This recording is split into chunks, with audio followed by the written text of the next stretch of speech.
Assalamu alaikum wa rahmatullahi wa barakatuh. Alors, nous continuons le TD concernant la thermodynamique appliquée, cas des turbines à gaz. Alors, nous sommes au niveau de l'exercice numéro 12.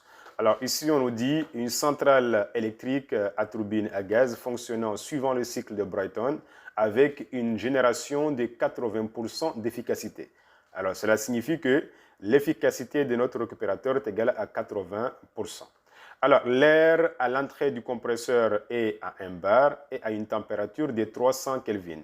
Le rapport de pression est de 6 et la température maximale du cycle est de 1200 Kelvin. Cela signifie que c'est la température au point 4, parce que c'est là où on trouve la température maximale du cycle. C'est ici, sortie de la chambre de combustion. La turbine et le compresseur ont chacun un rendement de 80%. Et le débit des gaz est supposé constant et égal à 18,2 kg par seconde. Alors, le travail demandé nous demande de calculer dans un premier temps la puissance réelle nécessaire pour la compression de l'air, la puissance réelle fournie lors de la combustion des gaz, la puissance disponible si le rendement de l'accouplement est égal à 0,9 et enfin le rendement thermique théorique du cycle et le rendement réel du cycle. Voici le schéma de l'installation, d'accord? Cycle de Brighton avec récupérateur de chaleur. Maintenant, on va passer à la résolution de notre problème. Alors, vous avez ici le schéma de l'installation. On va tracer le cycle thermodynamique. Alors, comme ça a été fait à travers le cours, ce cycle-là donc a été tracé dans le cours concernant le cycle de Brighton avec récupérateur de chaleur. Je vous invite à aller voir le cours. Alors là, on voit très bien que de 1 à 2, nous avons la compression réelle, d'accord? De 2 à 3, nous avons le préchauffage isobar. Du 3 au point 4, nous avons le chauffage isobar encore, c'est-à-dire du point 2 jusqu'au point 5, nous avons, n'est-ce pas, un chauffage isobar. On maintient la pression en augmentant la température du fluide. Alors, du point 4 au point 5, nous avons la détente, en fait, adiabatique réversible. C'est entre le point irréversible du moins, entre le point 4 et le point 5, détente adiabatique irréversible. Entre le point 5 et le point 6, nous avons le refroidissement des gaz d'échappement d'une manière isobare, entre 5 à 6. Et maintenant, 6 à 1, on peut parler d'un refroidissement isobare à travers l'air atmosphérique. Donc, voici le cycle, en fait, thermodynamique concernant le cycle de Brighton avec récupérateur de chaleur. Maintenant, on pose la première question. On demande ici de calculer la puissance réelle nécessaire pour la compression de l'air. Donc, c'est entre le point 1 et le point 2. On pose d'abord la formule. On sait que la puissance réelle nécessaire pour la compression de l'air est égale au débit massique multiplié par le travail de compression massique. Or, le travail de compression massique est égal à Cp, facteur de la température T2, moins la température T1. Alors ici, je connais T1, d'accord? Donc, QM, on connaît. Le CP, on va prendre donc 1 kg, 1 kJ par kg Kelvin. Et maintenant, notre inconnu sera quoi? Sera la température T2. Alors, comment peut-on évaluer cette température? On va d'abord utiliser le fait que la transformation entre le point 1 et le point 2S, nous avons une compression adiabatique réversible pour trouver la température T2S. Ensuite, utiliser le rendement isentropique pour trouver la température T2. Alors, comme la transformation entre le point 1 et le point 2S est une transformation adiabatique réversible, alors T1, P1 à la puissance 1 moins gamma sur gamma est égal à T2S, P2 à la puissance 1 moins gamma sur gamma.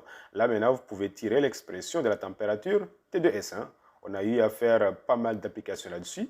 Donc, on peut dire que la température T2S est égale à T1 multiplié par le taux de compression à la puissance gamma moins 1 sur gamma.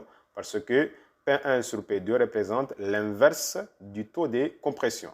Le taux de compression est égal à P2 sur P1. D'accord? Ce qui fait que lorsqu'on va monter le taux vers le numérateur, on aura taux à la puissance moins 1 exposant 1 moins gamma sur gamma. Donc, moins 1 fois 1, ça nous donne moins 1. Moins 1 fois moins gamma, ça nous donne gamma. Donc, on aura gamma moins 1 sur gamma. Voilà, là, maintenant, on connaît la température T1 qui est égale à 300. Le taux, on connaît. Et maintenant, gamma, on va prendre 1,4. Parce que nous avons ici le cas de l'air.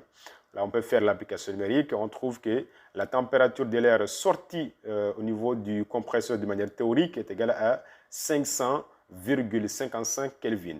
Alors, on va utiliser maintenant le rendement isentropique côté compresseur pour calculer la température T2, qui est la sortie réelle. On sait que le rendement isentropique du compresseur est égal au travail théorique divisé par le travail réel. D'accord?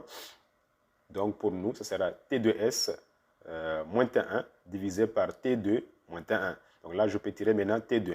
Voici son expression. Je peux faire maintenant l'application numérique parce que je connais T1, je connais T2S, je connais le rendement isentropique du compresseur qui est égal aussi à 80%. En faisant les calculs, on trouve que la température T2 est égale à 550,69 Kelvin. Maintenant, à partir de là, je peux revenir dans mon expression initiale pour calculer la puissance de compression. Cette puissance-là sera donc égale à 4562,56 kW. Pour l'amener en mégas, on peut trouver ici 4,562 MW après avoir fait l'application numérique. Alors, voici donc la résolution de la question numéro 1. N'oubliez pas que le CP, moi j'ai pris, est égal à 1 kJ par kilogramme Kelvin. Raison pour laquelle la réponse ici est en kilowatts. On y est. Alors, la question numéro 2 nous demande de calculer la puissance réelle fournie lors de la combustion des gaz. Par définition, cette puissance est donnée par cette fameuse relation. Donc, elle a AQM multiplié par la quantité de chaleur fournie lors de la combustion, cette quantité qui est là, qui est égale à CP, facteur de T4 moins T3. D'accord? Alors, dans cette expression, notre inconnu est la température T3, sortie de l'air au niveau du récupérateur. Alors, pour déterminer la température au point 3, nous avons dit dans le cours qu'il faut utiliser l'expression de l'efficacité du récupérateur. Or, on sait que l'efficacité du récupérateur est donnée par cette fameuse expression. Je vous invite à aller voir le cours concernant le cycle de Brighton avec récupérateur de chaleur parce que c'est une application directe par rapport à ce cours. Alors, ici, on peut voir qu'on peut tirer facilement la température T3. Donc, T3 a pour expression suivante.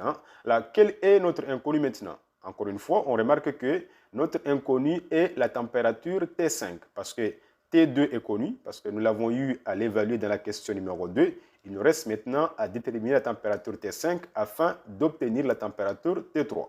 Alors, on regarde ici. D'après le cycle, la température T5 représente en fait le point de sortie en fait, des gaz d'échappement au niveau de la turbine à gaz. Donc ça, c'est la sortie réelle. Alors, pour obtenir cette température, nous devrons tout d'abord déterminer la température sortie théorique et après utiliser le rendement isentropique pour déduire la température T5. Alors, la transformation entre le point 4 et le point 5S, nous avons une détente adiabatique réversible. Donc, on peut utiliser cette fameuse expression vue dans le courant. T5S est égal à T4, facteur de taux à la puissance M gamma sur gamma. Alors, je connais T4, d'accord, la température maximale. Le taux, je connais, c'est égal à 6. Et après avoir fait l'application numérique, on trouve que la température T5S, sortie théorique au niveau de la turbine à gaz, est égale à 719,20 Kelvin. D'accord? Super.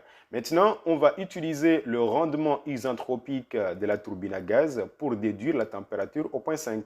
Donc, on va écrire ici que le rendement isentropique de la turbine à gaz est égal au travail réel sur le travail théorique. Donc, le travail réel, c'est quoi? C'est CP facteur de T5 moins T4. Et le travail théorique, c'est CP facteur de T5S moins T4. CP vont se simplifier. Et là, vous aurez l'expression suivante. Et là, vous pouvez tirer la température T5. Et là, vous aurez l'expression de la température T5. Maintenant, on connaît T5S, d'accord? T4 est connu. Le rendement isentropique de la turbine, nous avons ici 80%. Et là, on peut faire l'application numérique. Et après calcul, on trouve que la température T5, qui est la sortie réelle au niveau de la turbine à gaz, est égale à 815,36 Kelvin. À partir de là, on peut revenir ici pour calculer la température de l'air préchauffé au niveau du récupérateur. Alors, là on peut poser l'application numérique et là on trouve que la température de l'air sorti au niveau du récupérateur est égale à 762,42 Kelvin. À partir de cette valeur-là, on peut maintenant revenir dans l'expression initiale pour déduire la puissance thermique réelle fournie lors de la combustion des gaz. Et là, on peut faire l'application numérique. On trouve que cette puissance-là est égale à 7964 kW. Pour l'amener donc en mégas, on aura 7,964 MW. D'accord? Super. Alors, la troisième question nous demande de calculer la puissance disponible, qui est la puissance électrique effective, si le rendement de l'accouplement est égal à 0,9. On pose tout d'abord la formule. La puissance électrique effective est égale à la puissance nette, d'accord, multipliée par le rendement de l'accouplement. Or, la puissance nette est égale à la puissance totale produite par la turbine, en valeur absolue, moins la puissance consommée par le compresseur. Alors, on sait que la puissance produite par la turbine à gaz est égale à QM multiplié par le travail en fait de la détente réelle. Or, le travail de la détente réelle est égal à CP, facteur de T5 moins T4. On connaît T5, on connaît T4, donc on peut faire l'application numérique. Et là, on trouve que la puissance totale réelle produite par la turbine est égale à moins 7000 kW. On peut l'amener en mégawatts, ça nous donne moins 7 mégawatts. En prenant la valeur absolue, on trouve égal à 7. Alors maintenant, on peut faire la différence. On connaît la puissance consommée par le compresseur qui est égale à 4,562 mégawatts. En faisant la différence, on trouve que la puissance nette qu'on va observer au niveau de l'arbre de l'alternateur est égale à 2,438 mégawatts. À partir de là, on peut déduire maintenant la puissance électrique effective produite. Là, on aura ici PE est égal à la puissance nette fois le rendement de l'accouplement. Et là, on peut faire le calcul. Et là, on trouve que la puissance électrique effective est égale à 2,19 MW. D'accord? C'est ça la puissance disponible. Donc, si le rendement de l'accouplement est égal à 0,90. Alors, la dernière question nous demande de calculer le rendement thermique théorique du cycle et le rendement réel du cycle. On commence tout d'abord par le rendement thermique théorique du cycle. C'est-à-dire que d'après le cours, le rendement thermique théorique du cycle est égal à 1 moins la valeur absolue de Q2 de manière théorique sur Q1 de manière théorique. Ceci est égal à 1 moins T2S moins T1 divisé par T4 moins T5S. Ceci a été démontré dans le cours. D'accord? Dans le cours concernant le cycle de Brayton avec récupérateur de chaleur. Alors, pourquoi cela? Nous avons dit que lorsque le cycle est considéré de manière théorique, alors on va considérer qu'il n'y a pas de pertes au niveau du récupérateur. Si on néglige les pertes au niveau du récupérateur, c'est-à-dire que l'efficacité du récupérateur est égale à 100%. Donc, la température T2S est égale à la température T6. Et la température T3 est égale à la température T5S. D'accord? Raison pour laquelle Q1 est égal à CP facteur de T4 moins T3. Or, T3 est égal à 5S dans le cas d'un cycle en fait théorique, théoriquement parlant. Donc, T3 est égal à T5S. C'est pourquoi j'ai marqué ici T5S au lieu de quoi? Au lieu de T3. D'accord? Donc, en théoriquement parlant, T3 est égal à T5S et T6 est égal à T2S. Donc ici, je devrais marquer en fait T6 moins T1, mais comme théoriquement parlant, T6 est égal à T2S, donc je remplaçais T6 par T2S. Encore une fois, il faut voir le courant concernant le cycle de Brayton avec récupérateur de chaleur. Maintenant, à partir de là, on peut remplacer les différentes valeurs numériques et là, on peut faire l'application numérique. On trouve que le rendement thermique théorique est égal à 58,29%.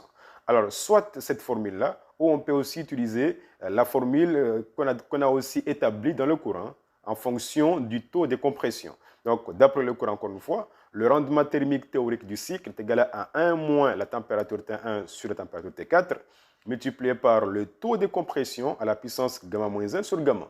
Ça aussi, nous l'avons démontré dans le cours concernant le cycle de Brighton avec récupérateur de chaleur. Alors maintenant, en remplaçant T1 par sa valeur et T4 par sa valeur, et le taux de compression par sa valeur, on trouve également la même valeur que précédemment, c'est-à-dire 58,29%. Donc, soit cette fameuse expression, soit celle-ci pour calculer le rendement thermique théorique du cycle. Alors, pour calculer maintenant le rendement thermique réel du cycle, on va utiliser la formule vue dans le cours. Donc, le rendement thermique réel du cycle est égal à la puissance nette divisée par la puissance thermique fournie lors de la combustion des gaz. Cette puissance-là a été calculée dans la question numéro 2. Et cette puissance-là, nous l'avons calculée précédemment. C'est égal à 2,438 mégas. Et de là, maintenant, je peux remplacer les valeurs. Et on trouve que la valeur, en fait, du rendement thermique réel du cycle est égale à 30,61%. Alors, je me rappelle que nous avons eu à corriger ce problème dans le cas d'une centrale thermique à gaz sans récupérateur de chaleur avec la même température maximale qui est égale à 1200 Kelvin. Alors, je me rappelle qu'on avait eu à trouver un rendement thermique réel qui était égal à 17,31%. Alors, on remarque très bien que la présence du récupérateur a pu améliorer l'efficacité, n'est-ce pas, donc thermique. Vous voyez, donc on est parti de 17 à combien? À 30,61. Donc, parmi les avantages que nous avons eu à citer dans le cours, à savoir l'amélioration de l'efficacité thermique, la réduction de la consommation du carburant, ainsi que la réduction des émissions de CO2. Donc, on voit très bien que pour ce premier impact positif que nous avons ici, c'est quoi? C'est l'amélioration de l'efficacité thermique. C'est bien visible. D'accord? Super. Alors, voilà où on met fin à cette application liée par rapport au cycle de Brighton avec récupérateur de chaleur. On se retrouvera prochainement pour une autre application. Je vous remercie.